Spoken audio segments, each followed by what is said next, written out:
something I hear a lot from other people, and you know what, I hear a lot from myself as well, is just saying, I don't know what to do.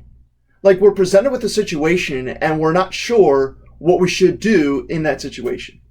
And the Bible doesn't spell out for us what we should do in every single situation, but does give us principles that can be applied to any situation. It doesn't tell us to do in every single situation, but does give us principles that we can apply in any situation. I think some of these fundamental principles come to us in Proverbs chapter 3, verses 5 and 6. This is what God's word says. Trust in the Lord with all your heart, and do not lean on your own understanding. In all your ways acknowledge him, and he will make straight your paths. There's three principles here that apply to any situation we find ourselves in. And the first is, when we're in a situation, what should we try to do? We should trust in the Lord with all our heart. Now, it says with all our heart. It's not just talking about our feeling. No, in the Bible, the heart was your kind of your causal core. It's what dictates and drives all the decisions that you make. And so heart's just not your feelings. It's also your thinkings. Your heart was kind of made up of everything that makes you who you are. And so in the deepest part of who we are, what should be in there is trust in the Lord. When we're in a situation and we're not sure what to do, the first thing we should do is to pray and to read God's word and to try to get deep into ourselves, as deep as we possibly can, and abiding trust in the Lord. If you're reading the Bible, you'll notice that the word Lord here is capitalized. Whenever you see the word Lord capitalized, that's a name for Yahweh, which the Hebrew people felt was too holy to even write down. It's the personal, covenant-keeping name of God. And so they thought that was too holy to even write down, and so we're actually not sure how it's spelled, and so that's why they just put in capitals, Lord. And so when you see that word Lord, that specific name of God, it's a reminder that God has made a covenant to his people. Right? God has promised. A covenant is a commitment. It's a promise, and more than just a promise of good intentions. It's a promise that is only breakable by death. And Jesus died in order to bring us into this covenant with God. This covenant, this commitment, this promise that God has said he's going to always be with us no matter what, and he's going to bring us home to heaven safely no matter what we're experiencing. Like, he's always with us and he's going to take us home. That's God's covenant promise to us. And we see the name Lord, like that's what he's reminding us. And so that's what we're trusting in. We're trusting God. Lord, you're with me. And not only with me, but you're going to get me through.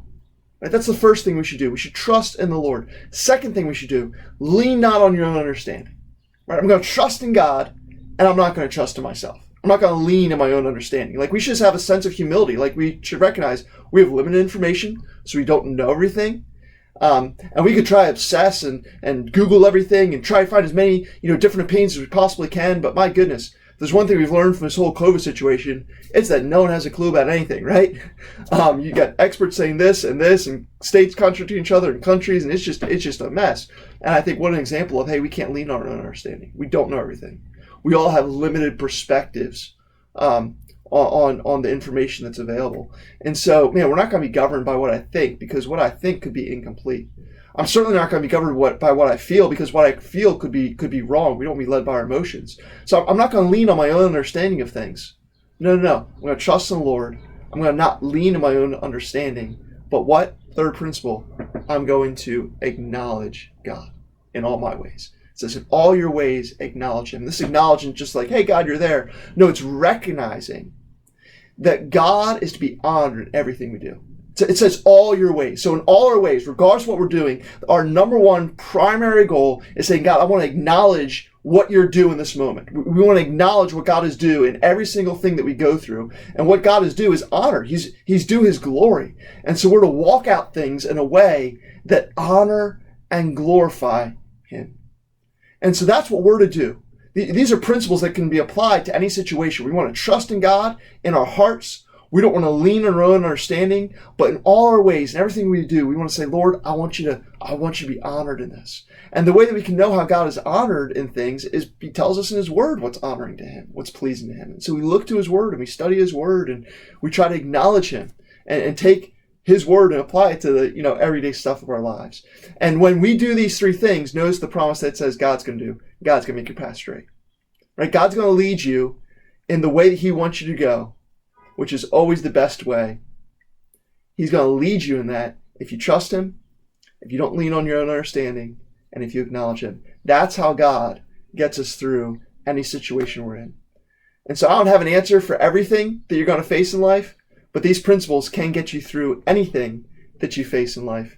And I hope they're things that can guide you as you go throughout the rest of this journey that we call life on earth.